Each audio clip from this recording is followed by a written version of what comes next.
नमस्कार. आज आपण भारतीय शिक्षण धोरणाच्या इतिहासात डोकावणार आहोत. एका महत्त्वाच्या टप्प्याचा आढावा घेऊया. 1992चा कृती कार्यक्रम, ज्याला आपण POA 1992 म्हणतो. आपल्याकडे याबद्दल काही महत्त्वाचे दस्तावेज आणि विश्लेषण आहेत? नमस्कार. हो, POA 1992 हा खरंच एक महत्त्वाचा टप्पा आहे. या माहितीच्या आधारे आपलं आजचं मिशन आहे हे समजून घेणं की 1986च्या राष्ट्रीय शिक्षण धोरणानंतर या नव्या कृती कार्यक्रमाची का पडली, याची मुख्य उद्दिष्ट काय होती आणि त्याने आपल्या शिक्षण व्यवस्थेवर काय परिणाम घडवला.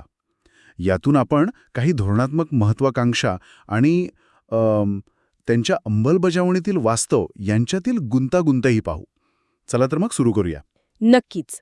POA 1992 महत्त्वाचं आहे कारण ते केवळ एक कागदी धोरण नव्हतं. 1986च्या राष्ट्रीय शैक्षणिक धोरणात NP 1986 मध्ये जी उद्दिष्ट मांडली होती त्यांना जमिनीवर कसं उतरवायचं यासाठीचा हा एक कृतीकेंद्रित आराखडा होता.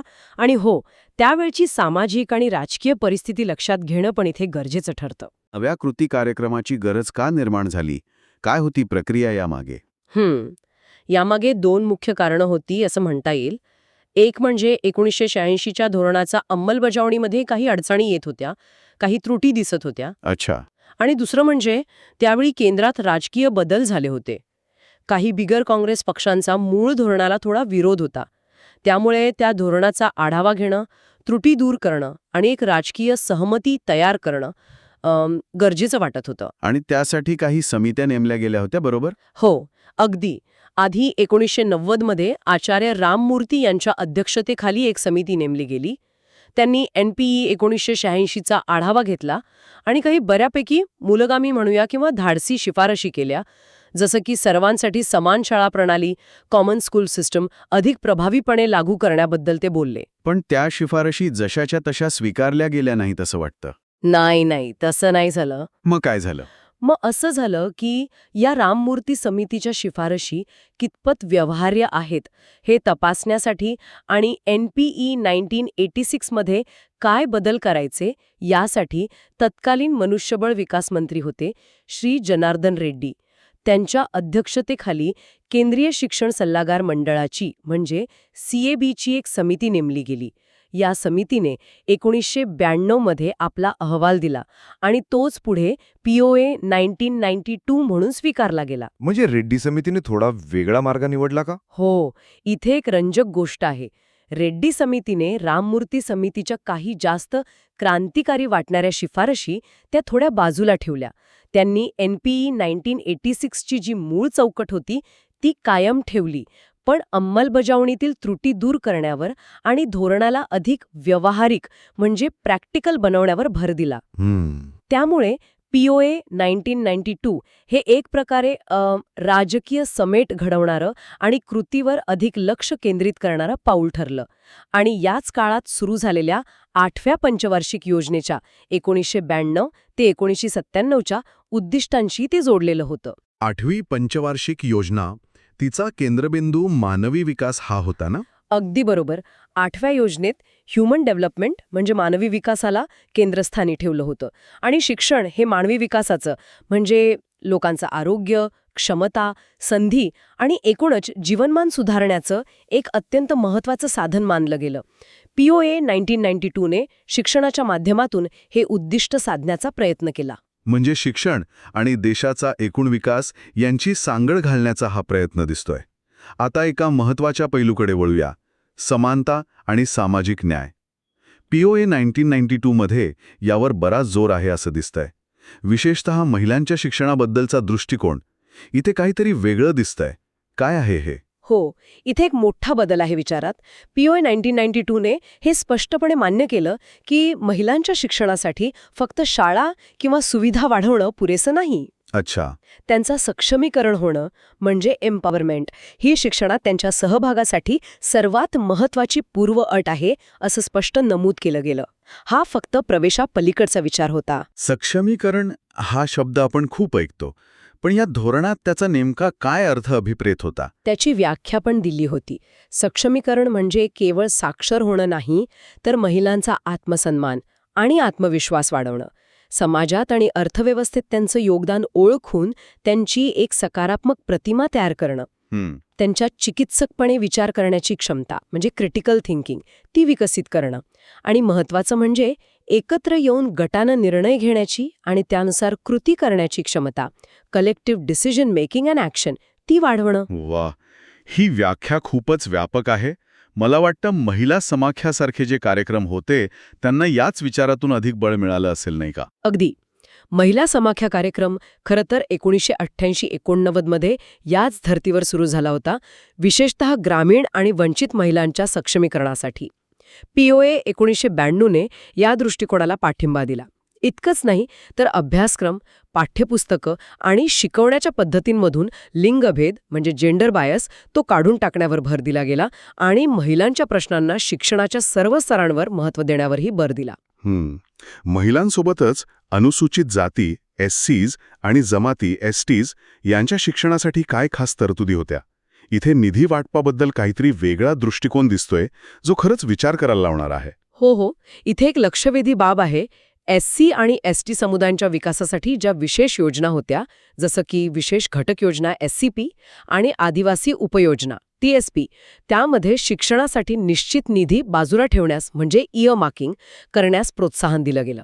म्हणजे एकूण बजेटमधला काही वाटा फक्त शिक्षणावरच खर्च करायचा? हो, त्याची खात्री करणं. पण महिलांसाठी असं काही नव्हतं? प्रदेश या पलीकडचा आहे, तो सर्वव्यापी आहे. त्यामुळे एका विशिष्ट गटाप्रमाणे त्यांच्यासाठी निधी बाजूला काढणं शक्य नाही, असं त्यांचं म्हणणं होतं. याउलट SC-ST साठी जे स्पष्टपणे ओळखता येणारे सामाजिक गट आहेत, त्यांच्यासाठी हे शक्य मानलं गेलं. हे खरंच धोरणकर्त्यांच्या त्यावेळच्या दृष्टिकोनावर प्रकाश टाकतं. म्हणजे जिथे सामाजिक गट स्पष्टपणे वेगळे करता येतात, तिथे निधी वाटप सोपं मानलं गेलं. पण महिलांचा प्रश्न जो सगळीकडे पसरलेला आहे, त्यासाठी असा सोपा प्रशासकीय उपाय नव्हता त्यांच्याकडे. यातून प्रशासकीय सोय आणि सामाजिक न्यायाची गुंतागुंत यातला संघर्ष दिसतोय. अगदी बरोबर. यातून हे दिसतं की कधीकधी प्रशासकीय सोयीनुसार, सामाजिक समस्येच्या स्वरूपानुसार उपाय कसे बदलतात. अर्थात अल्पसंख्याक आणि आर्थिकदृष्ट्या दुर्बल घटकांसाठी तरतुदी होत्या. त्यांना स्पर्धा परीक्षांच्या तयारीसाठी मदत मिळावी म्हणून ज्या कोचिंग योजना होत्या त्यांचा विस्तार करण्यात आला. अभियांत्रिकी, वैद्यकीय, नागरी सेवा अशा परीक्षांच्या पूर्व प्रशिक्षणाला चालना मिळाली. प्री एक्झामिनेशन कोचिंग ज्याला म्हणतो. ठीक आहे. आता प्राथमिक शिक्षणाकडे येऊया. 2000 सालापर्यंत प्राथमिक शिक्षणाचं सार्वत्रिकीकरण UEE आणि सर्वांसाठी शिक्षण EFA ही मोठी उद्दिष्टे होती. यासाठी POA 1992 मध्ये काय ठोस पावलं उचलली गेली? विशेषतः त्या प्रसिद्ध ऑपरेशन ब्लॅकबोर्ड योजनेत काय बदल झाले? ऑपरेशन ब्लॅकबोर्ड OB योजना, जी NP 1986 नंतर 1987 मध्ये सुरू झाली होती. तिला POA 1992 अंतर्गत मोठी गती मिळाली आणि तिचा विस्तार पण झाला. या दोन मोठे आणि महत्त्वाचे बदल झाले. कोणते? पहिला म्हणजे ही योजना जी आधी फक्त प्राथमिक शाळांपुरती होती, म्हणजे 1ली ते 5वी किंवा 4थी पर्यंत, ती 1993-94 पासून उच्च प्राथमिक शाळांसाठीही लागू करण्यात आली. अच्छा, म्हणजे साधारण 6वी ते 8वी साठी सुद्धा. हो, अगदी. त्यामुळे तिचा आवाका वाढला. आणि दुसरा महत्त्वाचा बदल? दुसरा बदल शिक्षकांच्या संख्येबद्दल होता. ज्या प्राथमिक शाळांमध्ये विद्यार्थ्यांची पटसंख्या 100 पेक्षा जास्त आहे, तिथे 2 ऐवजी 3ऱ्या शिक्षकाची नेमणूक करण्याची तरतूद करण्यात आली. Third teacher. सोबतच शक्य असल्यास 3ऱ्या वर्गासाठी एक खोली बांधण्याचीही योजना होती. यामुळे शाळांमधील किमान भौतिक आणि मानवी संसाधनांमध्ये सुधारणा झाली. या मोठ्या विस्तारासाठी निधीची व्यवस्था कशी केली होती? कारण हा मोठा खर्च असणार. हो, इथे केंद्राने मोठी जबाबदारी उचलली. या योजनेअंतर्गत दिले जाणारे शैक्षणिक साहित्य, टीचिंग लर्निंग इक्विपमेंट TLE आणि योजना काळात नेमलेल्या शिक्षकांचे वेतन यासाठी 100% केंद्रीय मदत दिली जाणार होती. Central assistance. 100%. हो, यामुळे राज्यांवरील आर्थिक भार खूप कमी झाला. आणि फक्त सुविधाच नाही तर शिक्षणाचा दर्जा सुधारावा यासाठी किमान अध्ययन पातळी मिनिमम लर्निंग लेव्हल्स MLLs निश्चित करण्यावर आणि त्या कितपत साध्य होत आहेत यावर लक्ष ठेवण्यावरही भर देण्यात आला. म्हणजे एकाच वेळी पोहोच, ॲक्सेस आणि गुणवत्ता, क्वालिटी या दोन्हीवर लक्ष होतं. हो. आता शिक्षकांच्या गुणवत्तेसाठी, त्यांच्या प्रशिक्षणासाठी काय योजना होती? आपण जिल्हा शिक्षण आणि प्रशिक्षण संस्था, डाएट्स वगैरे संस्थांबद्दल ऐकतो. त्यांचा उगम इथे आहे का? अगदी. शिक्षक प्रशिक्षणाची गुणवत्ता हा खूप महत्वाचा मुद्दा होता. त्यासाठी POA 1992 ने संस्थात्मक बांधणीवर इन्स्टिट्यूशनल स्ट्रेंथनिंग भर दिला. 1987 मध्ये जी शिक्षक शिक्षणाच्या पुनर्रचनेची केंद्रीय योजना सुरू झाली होती तिला अधिक गती दिली गेली. यात मुख्यत्वे 4 प्रकारच्या संस्था उभ्या करण्यावर किंवा सक्षम करण्यावर लक्ष होतं. कोणत्या होत्या त्या संस्था? पहिलं, प्रत्येक जिल्ह्यात सेवापूर्व आणि सेवांतर्गत प्रशिक्षणासाठी जिल्हा शिक्षण आणि प्रशिक्षण संस्था district institute of education and training म्हणजे डायट्स स्थापन करणं. हां.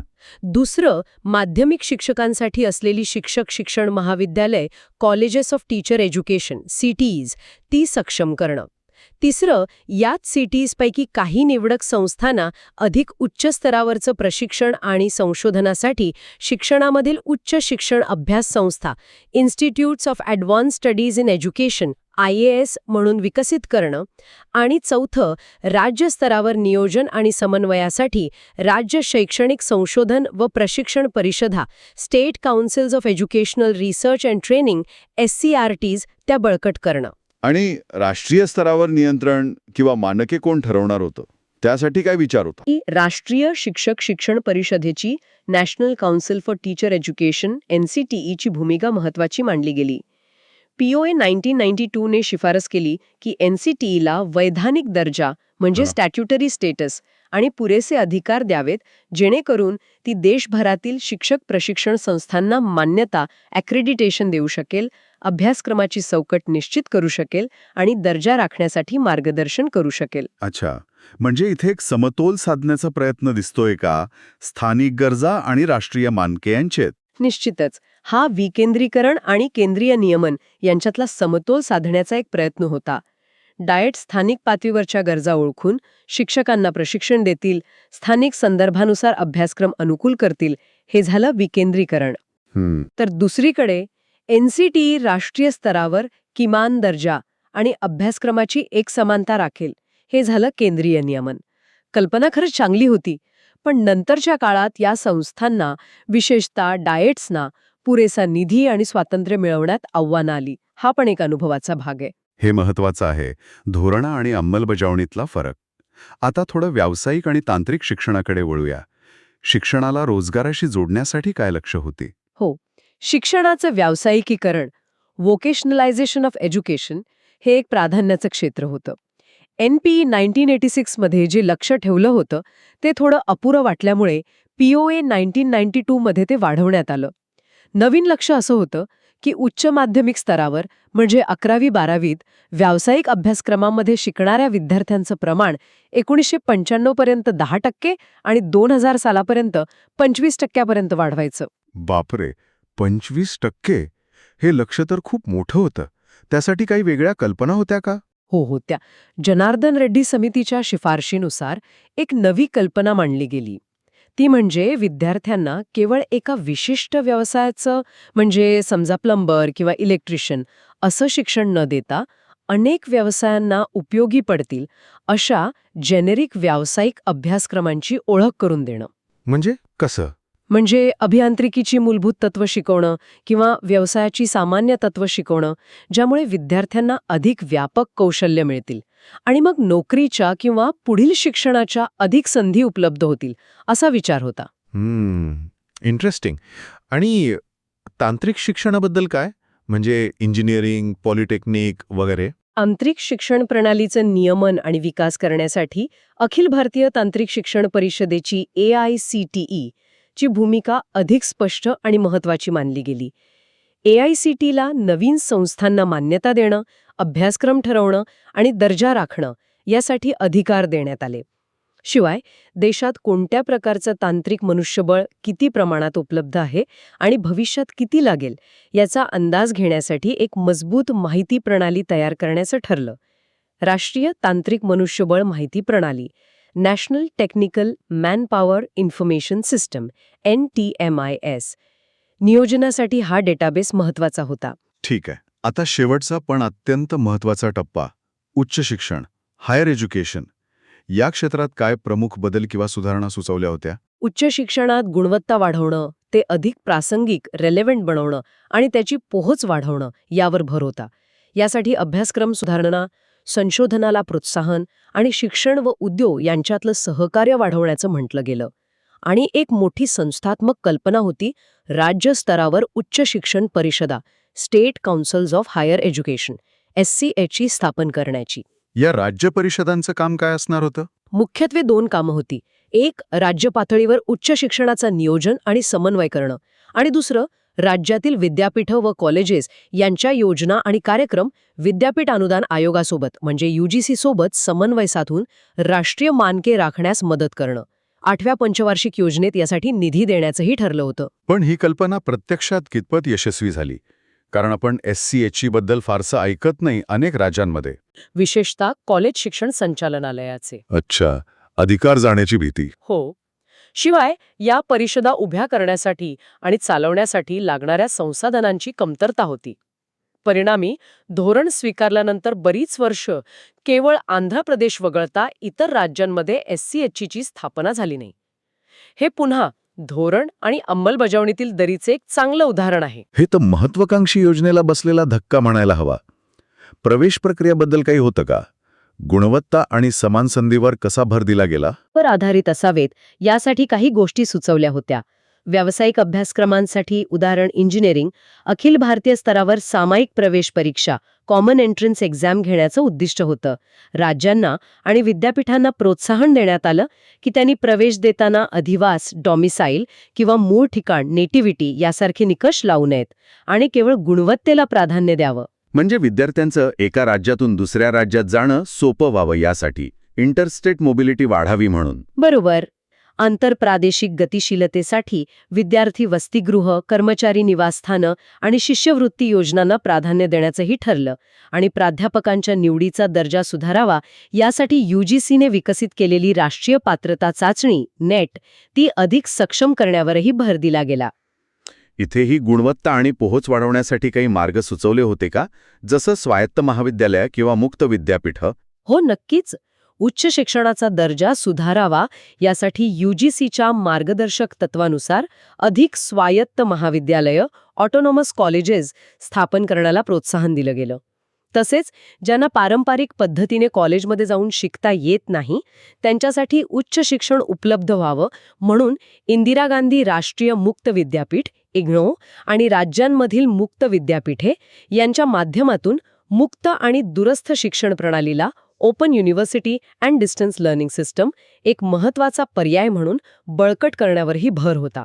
तर या सगळ्या चर्चेतून POA 1992 बद्दल काय मुख्य मुद्दे आपल्या समोर येतात? या सगळ्याचा एकत्रित अर्थ काय काढायचा? थोडक्यात काय सांगा? POA 1992 हा खऱ्या अर्थाने 1986च्या धोरणाला कृतीत उतरवण्याचा एक महत्वाकांक्षी आणि खूप तपशीलवार प्रयत्न होता. त्याने केवळ काय करायचं हे सांगितलं नाही, तर कसं करायचं याचा आराखडा दिला.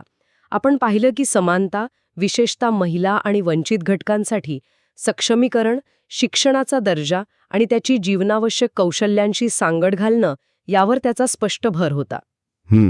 ऑपरेशन ब्लॅकबोर्डचा मोठा विस्तार, डाएटसारख्या संस्थांची पायाभरणी, NCTEला वैधानिक अधिकार, व्यावसायिक शिक्षणाची नवी लक्ष्य आणि कल्पना, उच्च शिक्षणात गुणवत्तेसाठी प्रयत्न यांसारख्या अनेक महत्त्वाच्या योजना आणि संरचना ह्याच काळात सुरू झाल्या किंवा बळकट झाल्या.